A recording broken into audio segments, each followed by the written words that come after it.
오늘 본문은 예수님께서 유대 지역을 피해서 갈릴리에 머물러 계시는 내용입니다. 9절에 보시면 그런 내용이 있습니다. 갈릴리에 머물러 계시는 이유가 기록되어 있죠. 왜냐하면 예수님께서 유대 지역으로 내려가지 않으신 것은 유대 지역에 있는 사람들이 예수님을 여전히 대적하고 예수님을 죽이려 했기 때문입니다. 물론 예수님은 6월절에 예루살렘에서 돌아가실 것입니다. 그런데 오늘 본문 속에 있는 것은 6월절 명절이 아니라 초막절인 것을 우리가 확인할 수 있습니다. 그러니까 예수님께서 돌아가실 때 예수님께서 죽으시고 어떤 일을 중단하시는 것도 하나님의 때를 기다리셨다 하는 것을 우리가 알 수 있겠습니다. 그런데 예수님께서는 자신의 백성들에게 뿐만 아니라 오늘 본문 속에서 자신의 친형제들에게조차 인정을 받지 못했음을 우리가 알 수 있습니다. 본문 5절인데요. 같이 한번 읽어보겠습니다. 본문 5절입니다. 시작. 이는 그 형제들까지도 예수를 믿지 아니함이러라. 예수님은 친형제인데 왜 예수님을 하나님의 아들로 또 성령께서 인도하시는 사람으로 믿지 않았을까? 그 이유에 대해서는 성경이 분명하게 밝혀주고 있지 않습니다. 그런데 여러 가지 상식선 안에서 우리가 유추해 볼 수 있는 것은 아마 예수님에게서 일반적인 사람들의 모습이 나타났기 때문에 그렇지 않았을까 생각을 해 봅니다. 사람들은 누구나가 예외 없이 여러분 음식을 먹으면 배설을 하게 돼 있죠. 또 그리고 오전이나 낮에 에너지를 쓰고 나면 저녁 되면은 피곤해서 이렇게 피곤한 안색이 띠는 것은 사람으로서 당연한 거죠. 아무리 예쁜 여성들도 음식을 먹으면 배설하게 돼 있습니다. 그리고 아무리 잘생긴 남자들도 생리 현상에는 예외가 없죠. 그러니까 예수님의 형제들이 왜 예수님을 하나님의 아들로 그리고 이 땅에 오신 구원자로 믿지 않았을까 생각해 보면 아마 표면적인 익숙함 때문이 아니겠는가 생각이 듭니다. 그리고 외적인 친숙함 때문에 그 친숙함으로 인해서 예수님의 눈에 보이는 인간적인 모습 때문에 예수님의 신성을 가진 정확하고도 바른 판단을 하지 못했을 것이다. 그래서 인간적으로 친해졌기 때문에 그 인간적인 요소가 예수님을 바로 알게 하는 데 있어서 방해 요인이 되었을 것이다 생각해 볼 수 있겠습니다. 여러분 친숙함, 익숙함은 참 좋은 것이지만 그런데 그 익숙함은 때로는 우리에게 있어서 정말 소중하고 정말 가치 있는 것을 망각하게 만드는 것이 친숙함이고 익숙함이에요. 익숙해지면 쉽게 대하게 되죠. 친숙하다고 생각하는 순간 함부로 대하게 되죠. 남녀가 결혼해서 수십 년간 부부지간으로 몸을 섞으면서 함께 평생 살다 보면 서로가 서로에 대해서 너무나 익숙합니다. 저 남자는 이렇고 내가 살고 있는 여자는 이렇고 음식을 뭐가 좋아하고 어떤 게 싫어하고 이렇게 생각하게 되죠. 그래서 그렇게 살다 보면 익숙해지고 친숙해지는데 그런데 서로에 대한 소중함을 잃어버릴 때가 있어요.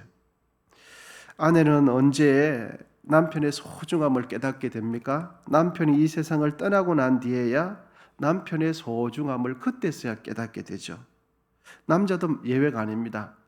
그래서 아내가 평생 밥을 해주고 빨래를 해주는 거 할 때는 고마운 줄 잘 몰라요. 그냥 수고해 주는 것보다 생각하는데 아내가 다 떠나고 난 뒤에야 한 여성이 나의 인생을 위해서 정말 다 바쳤구나 하는 것을 그때서야 깨닫게 되죠. 부모 자식 간에도 예외가 아닌 것 같아요. 우리 부모님이 나를 얼마나 사랑해 주는지 자식들은 살아있을 때 잘 몰라요.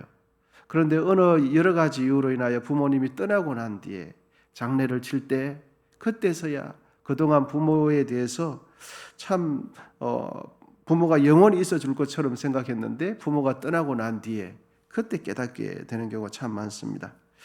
익숙함은 우리에게 자연스러움도 주지만 내 생각이라는 편견과 선입견에 사로잡히도록 해주는 것이 익숙함이고 친숙함일 때가 참 많습니다. 예수님의 형제들은 어릴 적부터 예수님과 함께 뒹굴면서 자랐지 않겠습니까? 예수님과 함께 먹고 예수님과 함께 장난치고 예수님과 함께 생활했기 때문에 예수님이 누구인지 잘 안다고 생각했을 거예요. 우리 형은 이만저만하고 우리 형의 성격을 이렇고 우리 형은 어저께 엄마한테 아마 야단 맞았어. 뭐 이런저런 인간적인 모습도 잘 알았을 것입니다.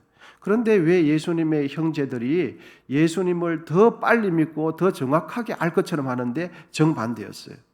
오늘 본문에 예수님의 형제들도 예수를 믿지 아니하니라 기록해주고 있습니다.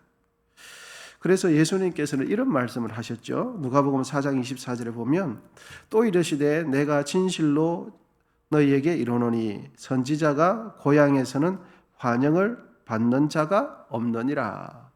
선지자가 왜 고향에서 환영을 받지 못합니까? 어릴 적에 쟤는 어떻고 어릴 적에 그때 이런 일이 있었고 어릴 적에 너무 잘한다고 생각한 거죠. 그런데 성령을 받고 난 뒤에 사람이 바뀐 걸 몰라요.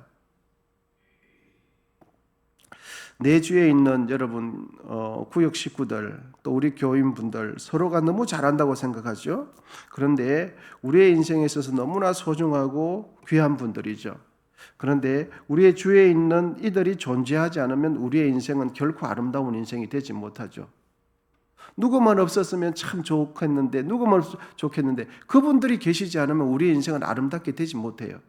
그분들이 계셔주기 때문에 우리 인생이 아름답게 되는 거죠. 늘 그 자리에서 묵묵하게 수고해 주시고 애써 주시는 분들은 사실은 별로 주목을 받지 못해요. 그런 것이 참 안타깝죠. 그래서 우리는 어리석게도 참 소중한 분들을 잃어버리고 난 뒤에야 그때서 그 사람이 소중했구나. 그때 내 아내가 소중했구나. 내 남편이 소중했구나. 우리 구역 식구가 소중했구나. 라고 깨닫게 되고 후회하게 되는 거죠. 예수님의 형제들 여러분 어떻습니까? 신체적으로는 예수님과 아주 가까이 있었지만 마음적으로는 영적으로는 거리가 아주 멀었습니다. 예수님의 형제들은 육신적인 측면에 있어서는 가까운 사이였지만 그들은 예수님이 어떤 분인지 몰랐어요. 그저 지극히 예수님이라는 인간적인 육신, 그저 일반 사람들이 할 수 있는 그런 모습들만 봤을 것입니다. 여러분, 예수님은 하품했을까요? 안 했을까요? 예수님은 피곤해 하셨을까요? 안 하셨을까요? 예수님은 밥을 잡수셨을까요? 안 잡수셨을까요? 밥을 잡수셨다면 화장실을 갔죠. 물을 잡수셨다면 화장실을 갔죠. 사람이라면 피곤하죠. 사람이라면 눈에 눈꺼풀이 끼는 거죠. 단추를 잘못 낄 때도 있고 바지를 거꾸로 입을 때도 있는 거죠. 그런 모습들이 예수님을 예수님으로 바로 보지 못하게 만들었던 것 같아요.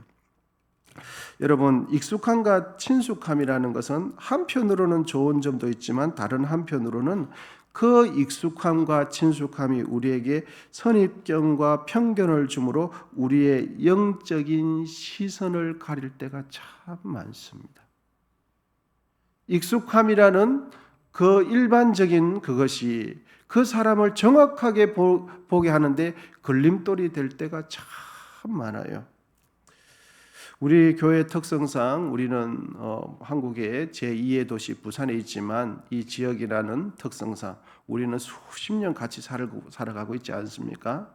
그래서 20년 전, 30년 전, 40년 전, 50년 전 모습을 우리는 다 기억하고 있어요. 그런데 그 익숙함과 친숙함이 그분을 정확하게 아는데 어떤 때는 방해가 될 수가 있어요. 세상 사람들은 예수님을 압니까? 모릅니까? 예수님을 알아요. 그런데 어떻게 합니까? 4대 성인으로 알지요. 석가모니, 공자, 소크라테스, 예수. 그런데 내가 예수를 안다고 생각하는 그렇게 규정하는 순간 예수님의 진짜 모습은 다 놓쳐버리게 되는 거죠. 내가 저분을 안다고 생각하는 그 순간 그 사람의 변화된 모습은 우리는 다 몰라요. 때로는 익숙한 것을 새롭게 보는 것이 필요합니다. 내가 잘한다고 생각했는데 때로는 새롭게 보는 것이 필요하죠. 그렇지 않으면 우리는 좋은 것들을 많이 놓치는 경우가 참 많죠. 여러분, 익숙한 것과 익숙한 생각들과 고정관념에서 때로는 벗어나 보시기를 바랍니다. 그러면 보이지 않았던 것을 더 정확하게 볼 수 있어요. 그리고 평소에 느끼지 못했던 것을 더 정확하게 느낄 수 있습니다. 오늘 본문 속 예수님의 제자들은 예수님과 24시간 같이 있었다고 가정했을 때 왜 그들은 예수님을 바로 보지 못했을까? 자기 생각에 갇혀 있었거든요. 여러분, 이 한 날 살아가실 때 우리 주위 사람들, 직장의 사람들, 늘 보시는 그분들에게 새롭게 보기를 한번 시도해 보시기를 바랍니다. 그러면 이 한 날이 새로워질 것입니다. 기도하겠습니다.